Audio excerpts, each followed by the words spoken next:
Assalamualaikum warahmatullahi wabarakatuh. Alhamdulillahirabbil alamin. Wabihi nasta'in wala umurna waddin. Wassalatu wassalamu ala asrofil anbiya wal mursalin wala alihi washabihi ajmain. Rabbi sholli sodri wa yassirli amri wal 'uqdatam min lisani yafqahu qawli. Amma ba'du. Yang terhormat dosen pengampu mata kuliah Ekonomi Perdagangan Internasional Bapak Abduh dan teman-teman seperjuangan saya yang saya banggakan. Alhamdulillah, pada hari ini kita masih diberikan kesempatan dan kesehatan untuk melanjutkan pembahasan materi di mata kuliah Ekonomi Perdagangan Internasional. Kami dari kelompok 1 akan mempresentasikan hasil diskusi kami mengenai perusahaan multinasional dan lingkungan internasional. Yang pertama yaitu perusahaan multinasional. Apa sih yang dimaksud perusahaan multinasional itu? Perusahaan multinasional adalah perusahaan yang berusaha di banyak negara. Perusahaan ini biasanya sangat besar. Perusahaan seperti ini memiliki kantor-kantor, pabrik, atau kantor cabang di banyak negara. Mereka biasanya memiliki sebuah kantor pusat di mana mereka mengkoordinasi manajemen global.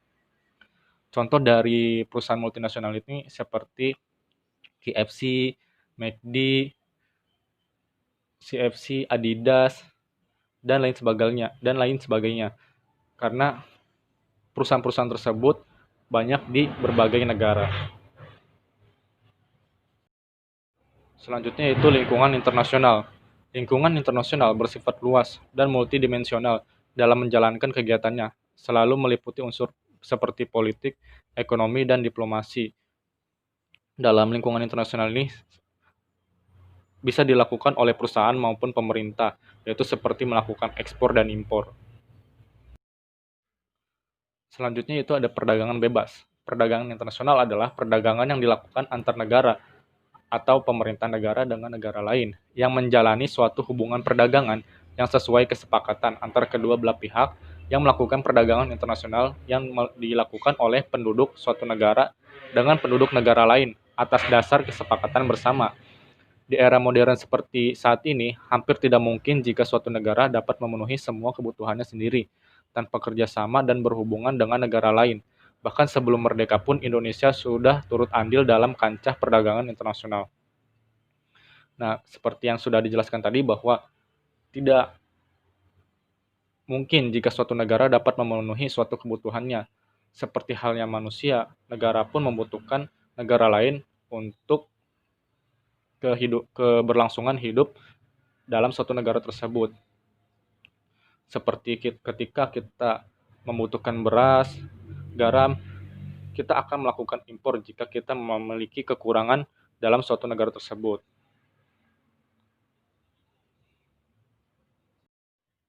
Adapun alasan internasionalisasi, yaitu dari segi pertumbuhan ekspor, produsen nasional menghadapi peluang besar dalam negeri yang semakin terbatas. Yang kedua, terobosan melalui ekspor memperluas kemungkinan peluang bagi produk-produk mereka di negara lain. Yang ketiga, adanya peralihan dari dua aktor menjadi multi-aktor. Yang keempat, karena terbentuknya penanaman modal asing secara langsung.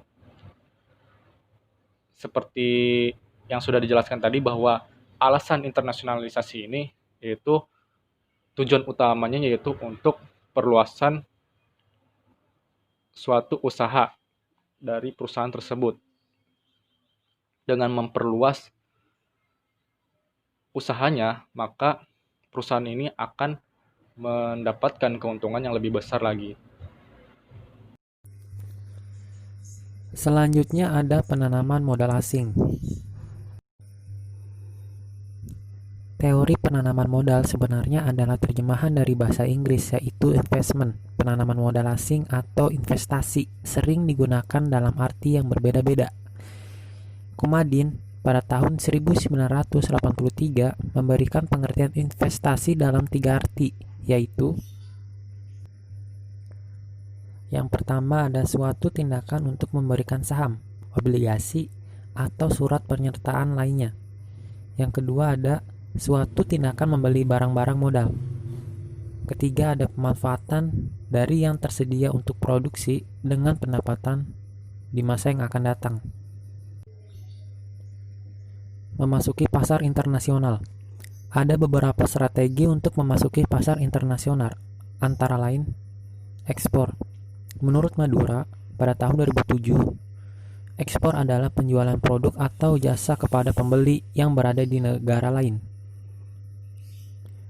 Terus, aliansi strategi. Menurut Kagan dan Green pada tahun 2015, aliansi strategi dibagi menjadi 5, yaitu yang pertama ada lisensi strategi, di mana lisensor memperbolehkan perusahaan asing untuk memproduksi barang mereka, namun perusahaan asing tersebut harus membayar royalti.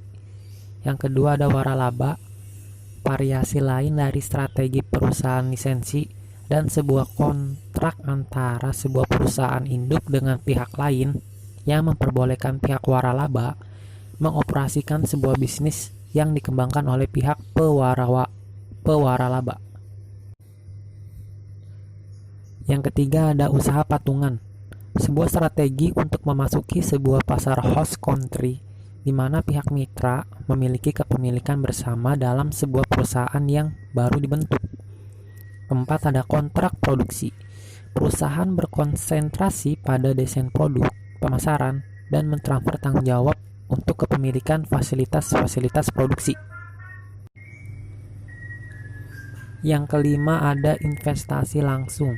Investasi langsung dilakukan untuk menghindari hambatan tarif dan kuota pengalaman untuk mentransfer teknologi dan menyediakan teknik manufaktur baru.